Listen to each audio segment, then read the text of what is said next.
So let me ask both of you this question. You know, both of you are very successful, hard charging, surrounded by incredible people, good families, good morals, good values.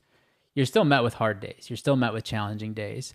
And there's probably an area in both of your lives that you're flirting with disaster. So my question to you would be, where are you most flirting with disaster? Oh, I thought I could get it, dude. I thought if I sat still enough, got through the question, and then hit, I'd get it. That might be a blessing. That would have been ugly. That would have been good. Right, that would not have been good. Would not have been good. Blood in the eye. Where are you most flirting with disaster? I don't feel I am. I work on myself like to get to a point of simplicity and peace daily. And it's why I don't care what other people think of me. It's why I only do what I love. So we had a big dinner yesterday, and I've had people want to work with me all the time, and I say no. I'm like, we'll give you X amount per month. I'm like, I don't know. The thought of waking up and your name is on my phone will take away what I'm living in. Yeah. And I kind of started living by my own rules. So when I started this business, I was like, I only want to work with people I can break bread with and have a drink with and laugh. And I believe in them. And since living on that terms, like I flirt, like for me, being like a new dad is terrifying. You're just like, I wonder if I can wrap you in bubble wrap. Then nothing will hurt you. And then like the second they're safe, you turn and then bang, shit, and something happens. There's that, but it's met with, it's part of life. I'm really trying to find something and to like give you a podcast clip for what I'm doing, but I try and just live on my own terms, and fucking up and doing that's part of it. Well, and for you, what you shared at the beginning is you already hit disaster. I think for me, I've been very blessed to meet a lot of great people in the world. Not good, but great people. And I've not met one who's not been through stuff, but the ones who've been through the storm. So I had potentially a life storm that could have wiped me out, and I survived it. Everything else is easy. Let me inject this, because this is a Bo quote that fits 'Kay. perfectly here over coffee. Wait, is it good? I lost everything. It's large iced latte with no. I lost everything, and when you lose everything, God shows you what's real. Yeah. That doesn't give you chills. I don't know. I think it's because, and like I've got the battle scars, the literal like people go, oh, you got gray hair. Like, I don't give a fuck. I got like the most amazing wife and stuff. I never have to peacock around to try and get laid or anything. I've won that. Yeah. When you lose everything, you realize that you're so fucking powerful that no one can do anything. Yeah. And for me, the attraction is some people go, oh, you. So when you're talking about flirting with disaster, I know, like, I was talking to you about this the other day, Zach, which the audience is like, who the fuck's he talking to? There was some anxiety you had about losing a client or something. When you start feeding into that anxiety of losing someone, you're actually like making it happen. You're manifesting, because you don't know yet, right or no.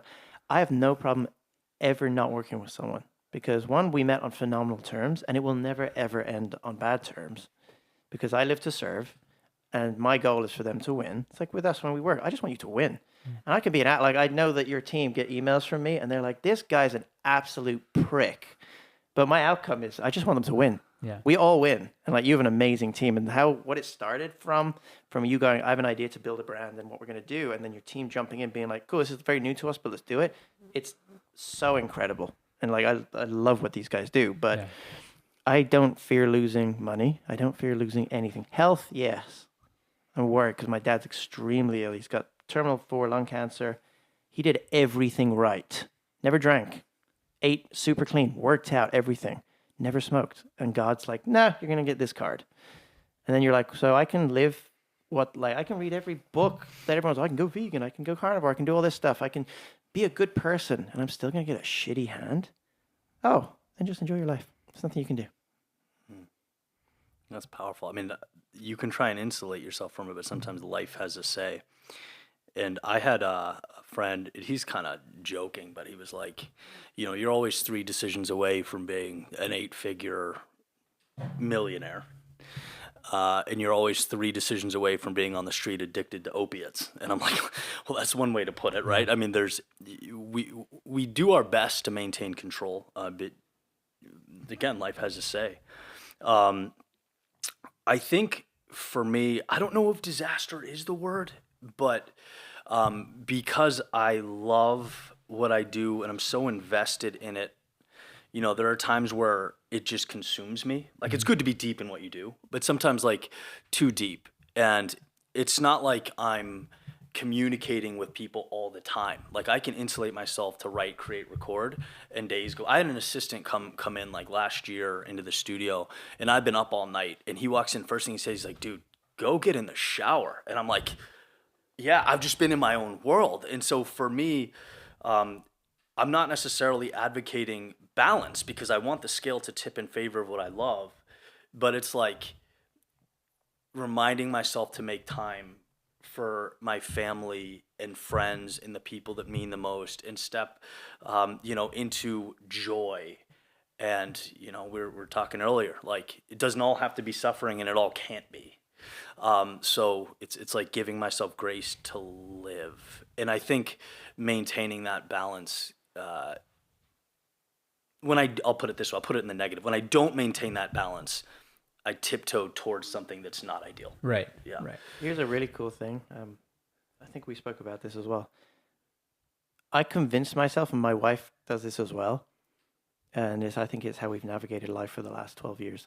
We're convinced everything that happens, regardless of what it perceivably is in our favor. Mm-hmm. The amount of times we've been in traffic and you get excited. You're like, oh, this is cool. It's in our favor. And we go down a wrong road and you see an accident. And we saw it happened. We pulled into a gas station. Stacy's like, "Why are you pulling into a gas? Like we got fuel." And I was like, "I took the wrong turn, but we were meant to be here." We pulled out as a car whizzed past us. We pulled out of the gas station instantly. And in that window, that guy died. We saw him happen as the car flipped. Oh my God. And where we were would have hit us. A few weeks later, we were walking down this street and I tripped up and it was quite late at night and I laughed. And she goes, "Oh, everything happens for a reason." I shit you not, a car went right in front of us and smashed into the wall here. And it was the distance that I'd fallen and we would have walked and gone.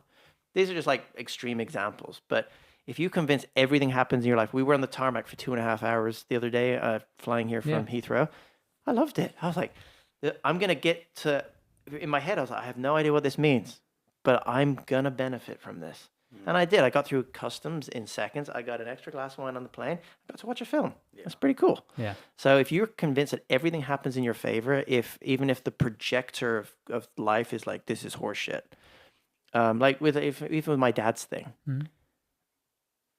there's something magical and amazing about it. And I'm convinced it might show me something that's going to change my life. For health-wise, I might be more aware of something and catch something early, and that means I get to be around longer for my kids and stuff.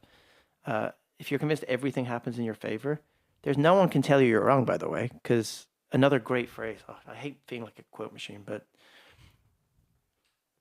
when we all realize that our parents, our grandparents, our kids, random people around us, this is their first time at life as well, your empathy just goes, oh my God, we all don't know what the fuck we're doing. So no one can really tell you what you believe is right or wrong. Yeah. And it's awesome.